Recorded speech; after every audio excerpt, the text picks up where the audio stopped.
కేసీఆర్ గారు గజ్వేల్ను తెలంగాణలో ఇతర పట్టణాలకు ఆదర్శంగా తీర్చిదిద్దారు. గజ్వేల్లో అనునిత్యం అభివృద్ధి సేవా కార్యక్రమాలను కొనసాగించారు. కేసీఆర్ గారు వచ్చిన తరువాత గజ్వేల్ను అభివృద్ధికి కేర్ ఆఫ్ అడ్రస్గా తీర్చిదిద్దారని మాజీ మంత్రి ఎమ్మెల్యే హరీష్ రావు అన్నారు. తెలంగాణలో ఇవాళ ఏ పట్టణంతో కూడా తీసిపోని విధంగా ఇతర పట్టణాలకు ఆదర్శంగా గజ్వేల్ ను వారు తీర్చిదిద్దారు. మీకు కూడా తెలుసు, ఒకప్పుడు గజ్వేల్ లో మంచినీళ్ల కోసం సాగునీరు ఇచ్చిపెట్టండి, త్రాగునీరు కోసం కూడా ఇక్కడ గజ్వేల్ అక్కా చెల్లెళ్ళు ఎంత బాధపడేవారో నేను కూడా చూశాను. ఆ రోజుల్లో ఎండాకాలం వచ్చిందంటే అక్కా చెల్లెళ్ళ బాధలు వర్ణనాతీరం.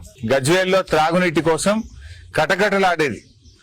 ట్యాంకర్లు, ఆటోలలో, రిక్షాలలో, డ్రమ్ములలో నీళ్లు తెచ్చుకునే పరిస్థితి గజ్వేల్ నియోజకవర్గ గ్రామాల్లో చూశాం, గజ్వేల్ పట్టణంలో చూశాం. కానీ కేసీఆర్ గారు ఈరోజు మిషన్ భగీరథను తెచ్చి మొట్టమొదలు గజ్వేల్ అక్కా చెల్లెళ్ళ దహార్తిని తెచ్చిండు. ఏ అక్కా చెల్లె బిందె పట్టుకొని రోడ్డు మీదకి రాకుండా గజ్వేల్లో త్రాగునీరు అందించింది కేసీఆర్ గారు.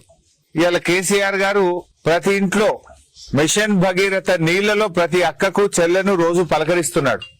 ప్రతిరోజు ఉదయాన్నే మిషన్ భగీరథ నీళ్లతోని కేసీఆర్ గారు ప్రతి ఇంట్లోని అక్కను చెల్లెను పలకరిస్తున్నాడు. ఆయన నిజంగా చెప్పాలంటే కేసీఆర్ గారు ఉన్నప్పుడు వచ్చిన నీళ్లు ఇవాళ వస్తలేవు. మిషన్ భగీరథ కూడా కోత పెట్టింది కాంగ్రెస్ గవర్నమెంట్ వచ్చినాక. ఒకప్పుడు కేసీఆర్ గారు ఉన్నప్పుడు సఫిషియెంట్ గా నీళ్లు వచ్చినాయి మిషన్ భగీరథ. ఈ కాంగ్రెస్ ప్రభుత్వం వచ్చినాక దాంట్లో కోత పెట్టింది. ఇప్పుడు ఆనాడు కేసీఆర్ గారు ఉంటే రెండో అంతస్తు, మొదటి అంతస్తుకు నీళ్లు వచ్చినాయి మిషన్ భగీరథల. ఇలా కాంగ్రెస్ వచ్చింది, ఆ మిషన్ భగీరథ నీళ్లలో కూడా కోత పెట్టిరు గజ్వేల్.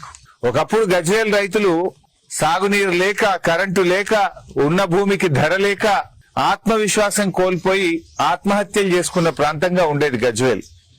కానీ కేసీఆర్ గారి కృషితో ఇటు మల్లన్న సాగర్, అటు కొండపోచమ్మ సాగర్, గలగల బారే గోదావరి జలాలలో ఇవాళ గజ్వేల్లో ధాన్యలక్ష్మి తాండవం చేస్తుంది. బంగారముల పంటలు పండుతున్నాయి ఇవాళ గజ్వేల్లో. భూముల ధరలు 4-5 లక్షలు లేని భూములు ఇవాళ 2 కోట్లు, 3 కోట్లు, కోటి రూపాయలకు పెరిగింది కేసీఆర్ గారి హయాంలో. 1 కోటి నుంచి 4 కోట్లకు పెరిగింది 4-5 లక్షల ధర లేని భూములు.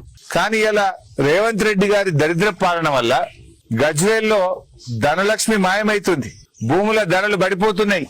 ఎవరికన్నా ఆపదుండి అమ్ముకుందామంటే కూడా కొనే దిక్కు లేకుండా అయిపోయింది.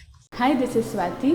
లైక్ చేయండి, షేర్ చేయండి, కమెంట్ చేయండి అండ్ సబ్స్క్రైబ్ చేయండి GR TV. Hi, this is Monica. Please like, share and subscribe GR TV.